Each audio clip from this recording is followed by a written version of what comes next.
Fala galera, semana de atividade de construção, onde a gente vai construir uma coluna grega. Tem vários tipos de colunas aí, e vocês discutiram sobre isso com a prof de artes, né, com a prof Giovana, de artes visuais, e é um trabalho então em parceria de cultura e inovação com artes visuais. Eu vou mostrar para vocês como a gente constrói a estrutura para essa coluna, e em artes vocês vão ver algumas técnicas que vocês podem utilizar para melhorar o design dessa coluna aí, tentando fazer réplicas dos modelos, dos tipos de colunas que vocês estudaram em artes visuais, beleza? Então, bora para a construção.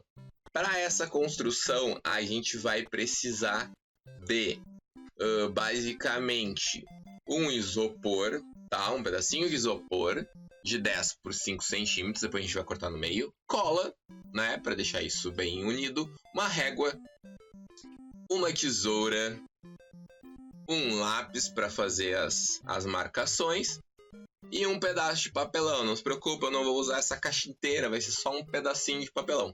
E para facilitar minha construção, eu usei atilhos. Sim, ainda tem um monte de atilhos aqui, então eu vou utilizar esses atilhos para me ajudar a ficar segurando a forma até ela colar, certo? Então o que eu vou fazer? Primeiro eu vou abrir essa caixinha de papelão, certo? Eu vou abrir essa caixa de papelão porque eu vou usar um pedacinho de 15 centímetros por 10 centímetros de largura, tá? Então não precisa ser uma caixa muito grande. Lembrem, a coluna tem que ser proporcional e tal, as duas extremidades.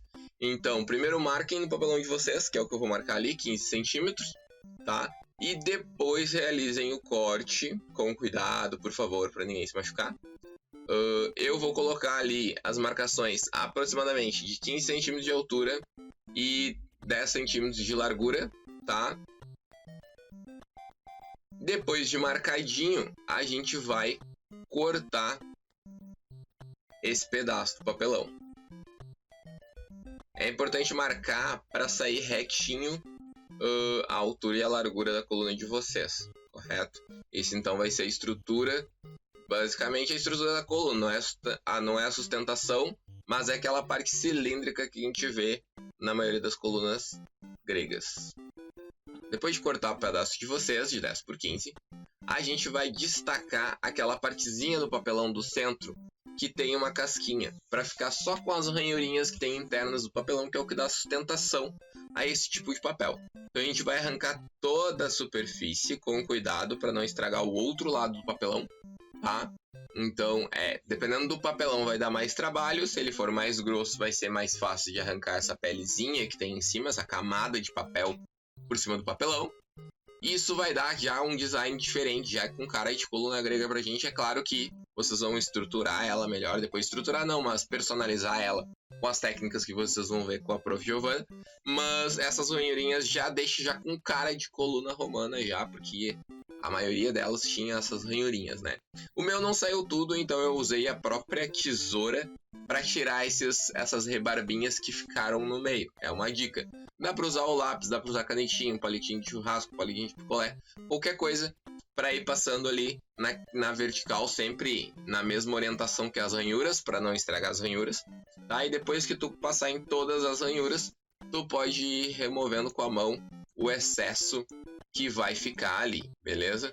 Então eu vou enrolar com a parte das ranhuras do papelão para fora e vou usar 2 atilhos, pode ser 3 também, tá? Para deixar o papel firme nesse momento. Se eu preferir, eu posso cortar um disquinho de papelão e colocar no meio dessa estrutura. Também vai deixar ele com um formato de cilindro, tá? Eu basicamente juntei as duas pontas ali e passei o atilho, tá? E depois de fazer isso, então, a gente vai cuidar das duas extremidades da coluna, a base e o topo, que eu vou fazer com aquele pedacinho de isopor que eu mostrei para vocês, que tem 10 centímetros de largura por 5 de altura. O que eu vou fazer? Eu vou marcar ali que o meu não tinha exatamente 5 de largura. Vou cortar o meu isopor, meu pedacinho era um pouquinho maior, e depois, como eu quero dois quadradinhos, um para cima e um para baixo, eu vou cortar ele no meio, tá? Depois que eu fiz isso, chegou a vez de usar a cola. Eu vou usar a cola para firmar o isopor com a minha coluna. Então, Para isso, ó, tô mostrando já como é que vai ficar assim. Para isso, o que a gente vai fazer? A gente vai pegar um pouquinho de cola, vai passar numa das bases, não precisa ser nas duas, tá? E vai esfregar uma basinha na outra para misturar a cola e a cola pegar nas duas bases. Depois que eu fiz isso, eu vou colar as duas bases. Para isso, eu vou usar um palitinho, 2, 3 palitinhos, depende do que vocês acharem necessário, para unir e deixar ela com atrito com a cola para colar, vai ajudar na estrutura, obviamente, como a gente fez na raquete, lembram? Então vai ajudar na estrutura e eu vou conseguir deixar os isopores exatamente onde eu quero colar, tá? Então passei cola ali e vou colar os dois isopores. Depois disso, é só posicionar como eu quero que os isopores fiquem, deixo deitadinho na mesa e espero colar as minhas duas bases da coluna e depois é só personalizar com as técnicas que vocês vão ver com a Prof de Artes.